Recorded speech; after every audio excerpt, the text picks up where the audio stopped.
Jai Hind children.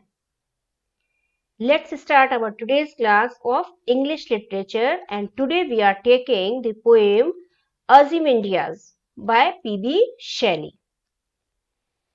We will try to cover the critical appreciation, literary devices, rhyme scheme, main idea. What is the main idea of the poem? We will try to cover in today's class. Okay, an explanation that will be given in the next class. Let's see what can be covered out of these four, 5 things. But explanation that I will be giving you in the next class. Today, first understand the critical appreciation of the poem Ozymandias. Let's start. I welcome your English teacher Preeti Agrawal. Welcome my students in the English class of literature.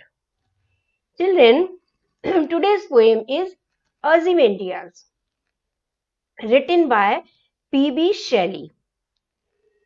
What is Ozymandias? Have you listened Ozymandias earlier, the name? Children, Ozymandias was the name by which Ramses II of Egypt. Actually, Ramses II is the name of the king Ozymandias. It is written by P.B. Shelley. Okay, and P.B. Shelley has chosen a Western name. He is a Western writer, and that's why he has chosen another name, Ozymandias. But actually, what is the name of the king? The name of the king was Ramses II of Egypt. Means he was famous by this name only, Ramses II. Now, he was a great pharaoh, famous for his architectural structure he erected during his rule. Means he had worked, he had just made under his this rule, many monuments were built. So in this poem, in today's poem, Ozymandias, there is only the broken and destroyed statue of Ozymandias. What we are going to study, we will be getting only the broken statue of Ozymandias. Although he was a very brave warrior, but yes, he had just got the victory over many other countries. But then also, in today's poem, the poet has tried to show that time is more powerful than any other human being. However powerful we are, one day, whatever we had achieved, these are worldly pleasure. They are going to destroy. What can remain? There can be only our good work. There can be only our name, which can be remembered after our death. So this message the poet has tried to give by today's poem Ozymandias. After reading this poem, we will come to know the nature of Ozymandias, that he was an arrogant, he was haughty, he was a very cruel king.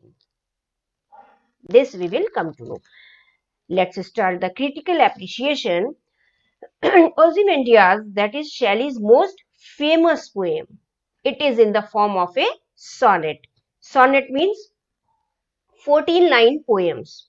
Whenever you will just count the line, okay, whatever the books you have, you just count the line, you will get 14 lines. So whenever there is a 14-line poem, that is called sonnet. So what is the form of the poem? The form of the poem is sonnet, with an octave and a sestet. Octave means first 8 lines are there, and after that there are 6 lines. So 8 lines are called octave, 6 lines are called sestet. The poem takes on a passive role of the poet takes on the passive role of a listener to whom a traveler coming from an ancient land narrates his experience of encountering the ruins of an old statue of Ozymandias. Here, when your poem will start, what we will see that the poet, he is just listening. His role is passive. The poet is not speaking anything. He has a passive role. It means that the poet is only listening. To whom? To a traveler. The traveler, he is coming from an ancient land. Ancient land, you understand? The land which has ancient civilization. So the traveler is narrating his experience whatever he saw, the ruins of an old statue of Ozymandias. Ozymandias, identified as the Egyptian pharaoh Ramses II. The statue of the mighty king is a crumbling relic of the past. Crumbling relic. Relic means whatever is left behind, whatever are remaining. So the statue of the mighty king, of the powerful king, that statue is the remaining, means the broken statue is left only. Crumbling means broken statue, remaining. The remaining parts are there only of the statue. The traveler, he gives an account of what he saw in addition to the two huge legs standing in the desert. What he saw, that there are two huge legs, means the upper part of the statue is not there because the statue is already broken. Only two huge legs are standing. And what more is there? A shattered visage is there. Shattered means broken. Broken face is there. A pedestal. Pedestal means on which the statue is standing. Pedestal means the platform. That is only there. And on the pedestal, a boastful inscription is written there. Boastful means arrogant. The inscription was from Ozymandias. There was a message which was written on the pedestal. Pedestal means on the platform on which the statue, the broken statue, was standing. So Shelley puts the words of the inscription in ironic contrast with the surroundings. When I will be explaining you the poem, I will just give you in detail that what is irony. It is written there, the rulers of the world, ye mighty, are told by Ozymandias, king of kings, to look upon his works and get despaired. Who is king of kings? Ozymandias. Ozymandias is just telling to other kings. How he is telling? Through his message. The message which is inscribed on the pedestal. That he is just addressing to the powerful king of the world, that you powerful people see upon my work and just get disappointed because you won't be able to compare, to even think to whatever work I have done. You won't be able to do, you won't be able even to think whatever work I have done. So there is no comparison between you and me, although you all are mighty king. So this was the boastful message. And this is the irony, because the statue was broken, nothing was left there. So instead of the architectural marvels promised by the inscription, the lone and level sands strayed far away. What was there? The broken statue was there, and the lone means only and only the sands were stretched far, far away. Nothing was left. The once great king's proud boast has been ironically disproved. Ozymandias' works have been crumbled and disappeared. Whatever achievements were there of Ozymandias, everything was destroyed. His civilization, that was also gone. All has been reduced to dust. Means only sands were there. Impersonal, indiscriminate, destructive power of history. It means that as the time passes, our history also changes.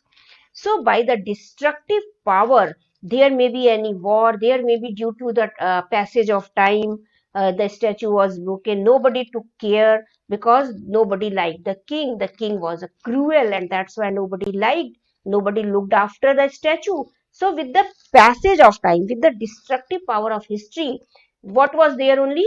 Only the dust, only the sands were left. The ruined statue is now merely a reminder. The wrinkled lip and the expression of command etched on the face bear testimony to the fact. It means that whatever was left there, except of that broken statue, the legs were there and a broken face was there. Okay, the face was lying on the sand. So on the face, the expression, what were the expressions were there? The wrinkled lip was there, expression of command was there. So it all show the fact that the sculptor means who had made the statue, the shilpkar. Sculptor means shilpkar. So the person who makes the statue is called sculptor. So these all expression shows that the sculptor must have known the king well and had skillfully interpreted his feeling on the lifeless stone. It shows that the sculptor was well knowing what is the nature of the king. He is a both cruel king, boastful king, arrogant king, and those all expressions were shown on the lifeless stone. On that means the engraving was such that it was clear that sculptor was very well knowing the nature of the king. The king's pride and arrogance fueled sculptor's creativity, and he finally chiseled king's passion onto the piece of stone. It means that the sculptor was so skilled, no, in making the statues, that everything he had tried to show, all the feelings, all the emotions which were there inside the king, he had the arrogance, the pride, everything he had shown on the statue. But as the full statue was not there, only the leg and the face was there. The upper part, no, was missing because the statue was broken. So on the face, the expression were clearly visible. The most powerful message of the poem, however, comes in the last 6 lines of the sonnet as the traveller reports the word that remains inscribed on the pedestal. The most powerful message is in the last 6 lines because the traveller is telling everything. So the traveller is just telling that what was written on the pedestal. Pedestal means what had I told you? It means that platform. Platform means on which the statue is standing. That is pedestal. So what was written on the pedestal? My name is Ozymandias, king of kings. Look on my work, ye mighty, and despair. So this was written. The king's message to his contemporaries and posterity is nothing but an empty boast. Contemporaries means the king was giving message to the king, those who were brave king of his time, and the future brave kings. Posterity means his future generation. He is giving message to the future generation also through that statue, through these 2 lines, that I am the most powerful king, I am the king of king, and you all can look upon my work, you all powerful king. Mighty means you all powerful king, and you all will be despair. Despair means you all will be sad after seeing my work. Why? Because you all will be sad. Why? Because you are not able to compete me. I am so great. So it is an empty boast. Empty boast means whenever we talk more about whatever actually the thing is. It means ding hakna. Ding hakna, you understand? So that is empty boast. Because nothing else remains at the site of the ruins of the statue, the king boasts are as empty as the barren and boundless stretches of desert sand surrounding the broken statue. So his boasts are as empty as the area. What type of area it is? Where the statue is standing, the area is deserted area. Okay, the surrounding of the area is only and only desert.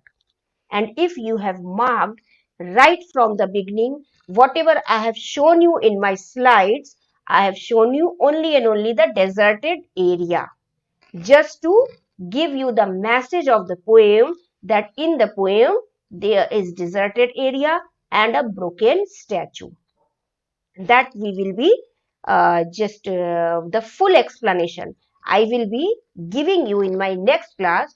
Today I will give you the literary device after this uh, critical appreciation. Okay, after critical appreciation, let's see what are the figure of speech which have been used in the poem. Literary device, if we say poetic device, if we say figure of speech, all the three names are same. So the first alliteration, the first figure of speech is alliteration. Alliteration means, I have given you earlier also this figure of speech. Whenever the consonant sound is repeated in consecutive or nearer words, means a sound, consonant sound is repeated again and again. Two vast and trunkless legs. I hope my children are attending the class with the books. So children, write down in your book, wherever two vast and trunkless legs, this line is written there, write down their alliteration. Okay, using pencil. How there is alliteration? Because there is a repetition of two vast and trunkless legs. T, T, less legs, L, L. So there is the repetition of consonant sound, T, two vast and trunkless legs. Cold command, repetition of CC, ka sound is being repeated. Cold command. So here again repetition is there. That's why alliteration, figure of speech, alliteration, literary device is there in this line. Okay. The hand that mocked them and the heart that fed. What is being repeated here? Which sound? The hand that mocked them and the heart that fed. No? The hand, that mocked them, the heart, that. So, which sound? The sound is being repeated here. And that's why, again, alliteration is here. Boundless and bare. Ba sound is being repeated. Boundless and bare, ba sound. Lone and level, la sound. Sans stretch, sa sound. Sans stretch. Okay. So have you got that? What is alliteration? Alliteration is a repetition of consonant sound in consecutive or nearer word. That is your name of the figure of speech. So in all these lines, there is alliteration. Next literary device is oxymoron. Oxymoron, when two opposite words are written together. Apparently contradictory terms appear in conjunction. It means that contradictory means two opposite terms are appeared. Two opposite terms we can see together. Okay, conjunction means that we can see together. So you just write down in your book wherever colossal rack is written there. Okay, colossal rack. Colossal means huge, vast, बहुत बड़ा. No, that is called colossal. And rack means broken. So which is something which is big, very big, and broken. So if anything is big and broken, these are two opposite words, and that's why which figure of speech has been used here? Oxymoron.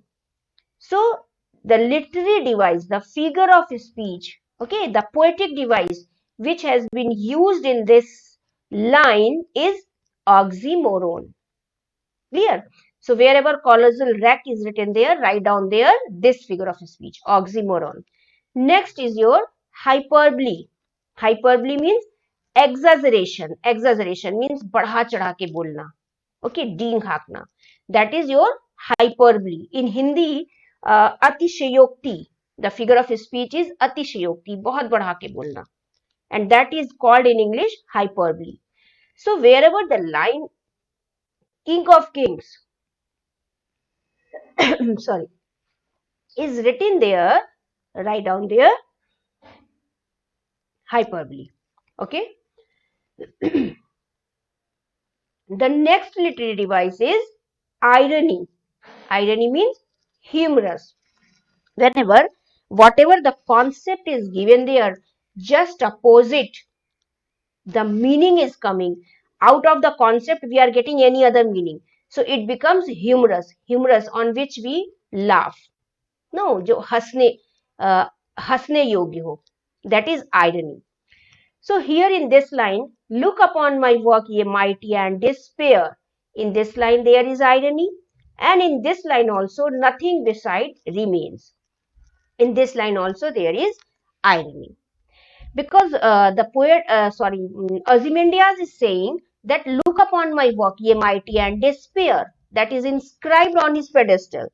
But what to look upon? When anyone is looking upon his work, there is nothing. What is there? Only sand is there, nothing is there, no work is there, no construction, only sand. So that's why there is irony. Whatever he is saying, everyone will laugh. What to look upon? Nothing is there. So that's why there is irony. Nothing beside remains. Nothing beside remains. So nothing is there. Only and only what is there? Sands are there. The broken statue is there. Now, children, one more figure of speech, metaphor. Metaphor, comparison between two concepts. The statue of Ozymandias is a single metaphor for power and legacy. The sands are also a metaphor for time that strips man of his power and vain glory. So, wherever Ozymandias is written there, right, you can write their metaphor or statue of Ozymandias. If you are, because you will not get the line. Okay, so if the question comes that if there if metaphor has been used, this figure of speech has been used in the poem Ozymandias, so you have to write the answer yes, metaphor is there in the poem Ozymandias, because the statue of Ozymandias is metaphor and the sands are also metaphor. Okay, okay children. Now that was your literary device. What is the main idea of the poem? The main idea of the poem is that all tyrants are eventually defeated and reduced to nothing. Tyrants means atyachari. So they are defeated and nothing is left. Although Ozymandias thought he was a great and terrifying monarch ruling over a mighty kingdom, all that is left of him now is a broken statue on an empty desert where his work once flourished. Once means in the past, his work, whatever he had just constructed, everything was flourishing. But now, what is there? Only broken statue is there on an empty desert. So this is the main idea of the poem. Now, the rhyme scheme. Rhyme scheme. This is the rhyme scheme. A B A B A C D C E D E F E F. Shakespearean rhyme scheme is there. It is in Petrarchan form. What is all this? What is Shakespearean rhyme scheme? What is Petrarchan form? Children, that we will study in our higher class. Okay. There are different types of rhyme scheme. Shakespearean, Petrarchan. So these are the names of the rhyme scheme. Clear? So Petrarchan form is there because there is octave and sestet. Octave 8 lines, then sestet means 6 lines. Total 14 lines are there in the poem. The first 8 lines describe the statue of Ozymandias and the next 6 lines describe the message and depict the irony of human destiny. So this was the rhyme scheme of the poem. Now the poem will be explained, of course, line by line. Be ready. We will be just discussing more about the poem in our next class. For today, it is enough. If you have understood the literary device, the critical appreciation, it means that 90% you have understood the poem. Okay, children. Goodbye. Take care and go through the poem which we are going to study again tomorrow. That will be more clear to you. Okay, bye.